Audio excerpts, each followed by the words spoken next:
welcome to the Creatives Get Real podcast. I'm Roben-Marie Smith. And I'm Sandi Keene, and these are real conversations about the creative life. Hey, dear. Hey, how are you? I'm good. How are you doing today? Good. This is a fun topic. Art and travel. Yes, two of my favorite things. Woohoo! Yeah. Throw some great food in there. There you and go. It's all done. Hey, I like that. Yes. Yes. So we all love to take our art stuff with us when we travel and have those opportunities to do art in some wonderful place that we're exploring or a wonderful place that we know but love and keep returning to. Yep. So tell me one of your favorite or two of your favorite places to take art. Well, I'll generally take supplies with me when I go to the beach, mostly because I know I'm going to have a lot of downtime. If I'm traveling... Oh gosh, if it's more of a literal travel adventure where we're doing a lot of sightseeing and things like that, I just find that I'm so tired by the time a day is over that I don't want to do anything but take a nap or sleep or whatever.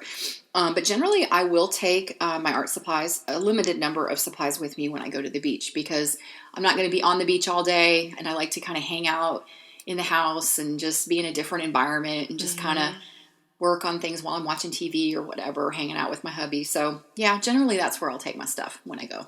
Do you do plein air? Do you like that? What? Plein air. That's when you're doing art outside. You should see. I'm sure the look on my face was, what? Say that again. I've never heard that term. Really? No. Oh my gosh. Say it again. Plein, P-L-E-I-N. Plein air, and it means out in the open. So Is that French? I think so. We could be wrong. Okay. Someone will tell us it's not French, you goofballs. But I think it is. But I've never. Oh my gosh, it's okay. So the answer is no, because I have no idea. Well, maybe the answer is yes. You just didn't know what Maybe. it was called. Maybe. So plein air is like when traditional plein air is those people that you see with an easel set up outside in front of a building and they're painting it or they're painting the landscape. That's plein air. Oh yeah, no, I've never done that. Actually, I can't say that. You and I, we did that once in Grand Cayman. We were outside painting. Yes. It was kind of scary because people were walking around watching us. So that was but it was exhilarating at the same time. So that was a lot of fun. And then I think the only other time was at the beach when we were at the Anna Maria, and we were all sketching out on the. We were sketching things that were just out on the beach. That's probably the only times I've ever done that. We did it in Cayman. Oh yeah. That's right. There too. Yeah. Yeah, we've done it. In fact, we were dipping our brushes in the ocean water. Yeah, I think that's so a very limited amount of times, but I love watching people when they do that. You were plein airing then. I just didn't know it, like you said. Okay. But I generally won't take my stuff out on the beach when I'm out there because I want to get in and out of the water and I'm just relaxing. I'm reading. So no, I don't generally do that, but the only times I have was with other people, other friends doing it, that were doing it with me. So no, I just keep it indoors. But obviously you do. I do. So tell us about that. I enjoy it. I mean, I haven't done a ton of it either, and I've never done, except the one when I was with you, the set up an easel and paint. Sure. While you're looking at something on a live. Yeah. Did you do any sketching or watercoloring outside when you were in Ireland? I did. Okay. I thought I saw some pictures that you had posted. Yeah, just once. Okay. I was actually disappointed. Oh. But you were busy. We were so busy. Plus, in Ireland, one of the things is the weather. True. We were often in downpours. Yeah. Which, let's sit on a bench and paint in the rain. Right, no. Not the right kind of watercolor. No. No. But I think it's cool. But yes, I do like to take art supplies with me, and I hope to find some time to do something creative because you're so inspired when you're in gardens and looking at landscapes and like, oh, my fingers just itch. Well, I think for me, it's more what I do is I have my phone with me for photography. That is what I absolutely always make time for. So I feel like I'm still doing something creative. Absolutely. That I can then use, those for inspiration later or whatever. But I'm definitely always got the phone and I'm taking pictures. Right. So I might not be working in my journal or doing anything, like that with my supplies, but I definitely have my phone on me and try not to miss any opportunities for that. So, yeah. Yeah, and sometimes that means taking a photograph of what you want to paint and then going back to your hotel or Airbnb or whatever you have and painting, at night from that photograph. That's fun too. Yeah.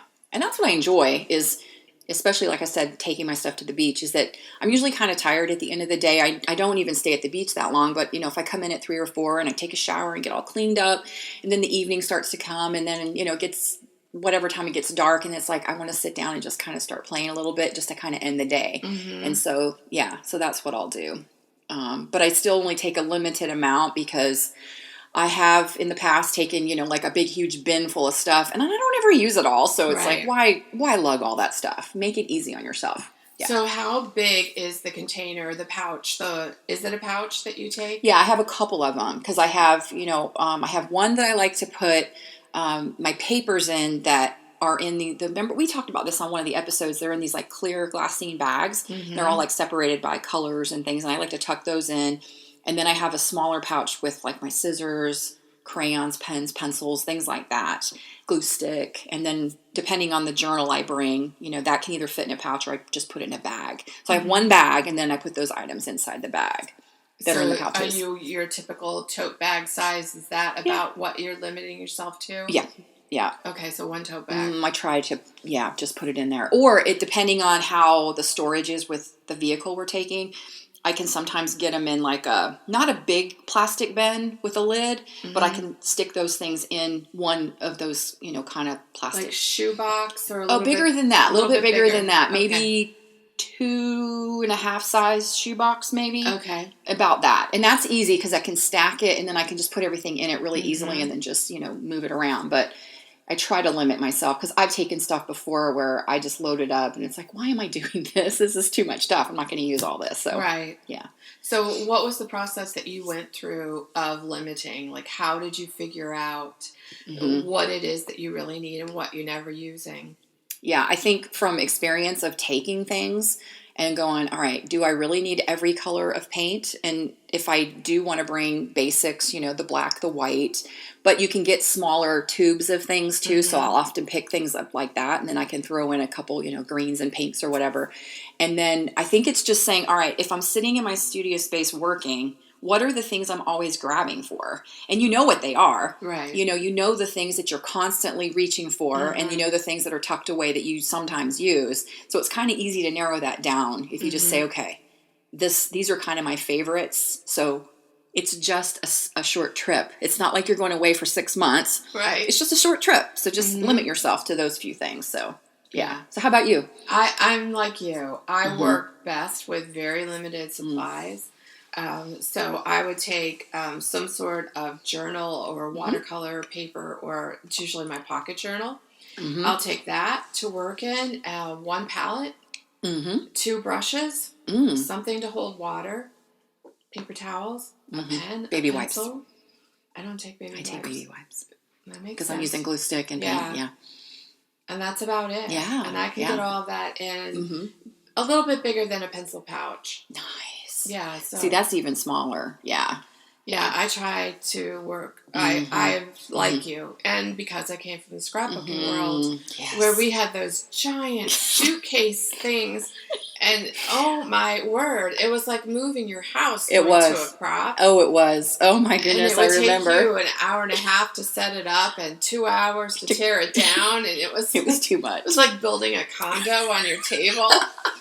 Oh my word, no. Yeah, I'm glad we don't do that anymore. Me too. Yeah, that was a lot. That was a lot. Yeah, plus, no way. Give me that little pouch that I can tuck under my arm and go. Yeah, and that's even better. Yeah, and I think too, because doing, working with the watercolor, you can limit yourself. Even a little bit more. And sometimes if depending on what I feel like doing, I might even say, okay, I've started these little collages or something. I did that one year when I was doing the 100-day project and I was working on the collages. Well, that travel thing was probably about the size of yours because I just had the little paper scraps. Those Yeah, were small. tiny. You know, scissors, glue stick, and then, you know, my little cards that I was working on. And so it was like, wow, this is kind of fun. Mm-hmm. I mean, it wasn't like, I mean, if I was going away for 6 months, I'd probably want to have a few more supplies. But just for a few nights here and there working whatever, it was like, Right. this is plenty. And then I felt like, okay, I can do this, but I can still do something creative, but then not feel like, oh my goodness, like you said, you know, you're bringing the kitchen sink with you. So Because I know you've taken sewing machines places. Yes, And so I don't take my sewing machine anymore. I used to, but I don't anymore. Now, unless I'm going to an art retreat or something where I know that I'll be there for, you know, working on stuff the whole time, Right. but I don't take it on my trips anymore, my vacations now. Yeah, I don't need to do that. So Right. yeah, no. Even if I'm driving, I don't need to take my sewing machine. Right. So yeah, so I don't do that anymore. So I think what we're saying here is smaller is better. Mm-hmm. Just a few of your very, very favorites. The things that, I mean, we all know those 4 or 5 things. And that one brush that just fits your hand perfectly that you have to have. Number 6. I'm a 6 too. No, I was saying you. Oh. A 6. But yes, I like the 6. Since you introduced me to it, it's the one I grabbed the most too. Yeah. Yeah. I like it better than the 8. Yeah, but I work small, so I want a 6 round. We're talking about a 6 round watercolor brush. Yes. Yes, 6s, yes. Uh-huh. A 6 and a 2. Yeah. That's all I need. And I think too, another thing that I like to do is, because I don't often spend a lot of time reading or looking through my magazines or books when I'm home.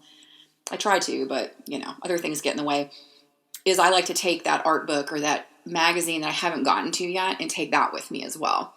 Even though I'm not creating, I'm still engaging myself in something creative. And so I'll catch up on a magazine or a book or whatever. And so I'll often tuck one of those into my bag with my laptop and take that with me too. Yes, I do as well. Do you take Post-it notes? Are you a Post-it note girl or not a Post-it note girl? To do what with?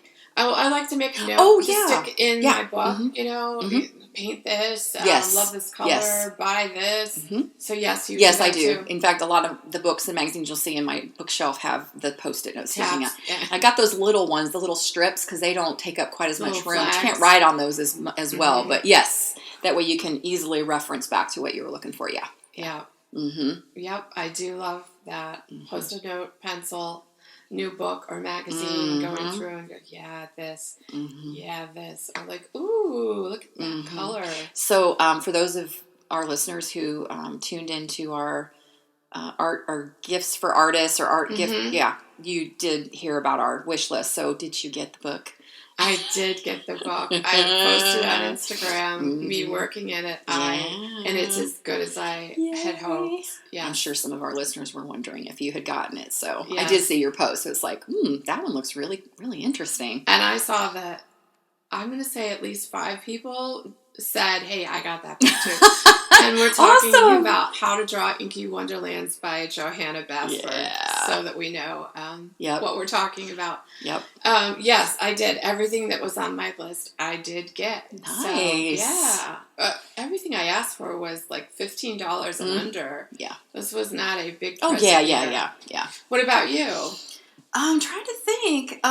Did you get that book? I got a different book. My Okay. hubby bought me, there were 2 books on my wish list, and I only had shared the one, but there was another one that he had gotten me. So, yeah, that gave him access to my wish list to make it easy for him. So, yeah, I'm trying to remember what some of the other things were. Yes, I got a zipper pouch. Miss Sandi gave me one. Not Laura Bradley. Who is it? Vera Bradley. Yeah, and it's so cute. I love the fact that it's gusseted and has a little loop on it.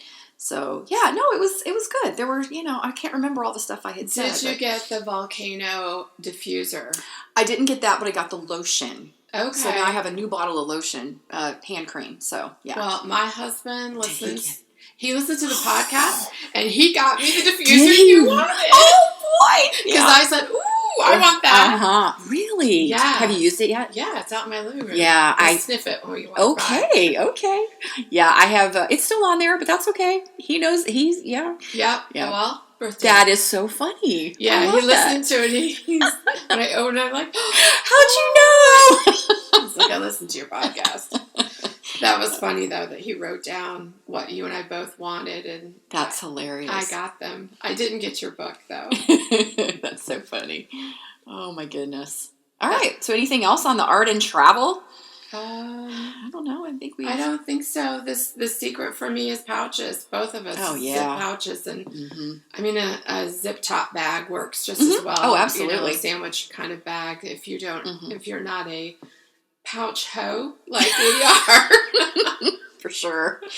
But I don't know. There's just something pretty about those zipper pouches, and even if they're clear, I mean, you can get them at Staples or Office Depot, in the school supply section, and they're clear. You can get clear ones, and it's nice to see your art supplies in those. But they're just super easy to fill and just toss, and go. And it protects. And they protect, and they can kind of get squished in your luggage, kind of easy too, depending on how you pack. So, yeah. So I think those are some good tips. Yeah, and we would love to hear what our listeners, what are they using? Maybe they have some super cool thing that they're using to transport their stuff that we're not thinking of. Yeah, we'd like to hear it. Absolutely. So let us know.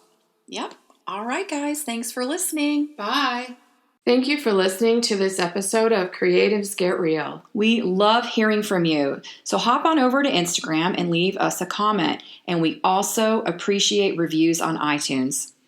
And you can find me, Sandi Keene, at sandykeene.com, and my classes at popupartclasses.com. And you can find me, Roben-Marie Smith, at robenmarie.com. And if you're looking for and need tech support, check out my membership site, makerstechu.com.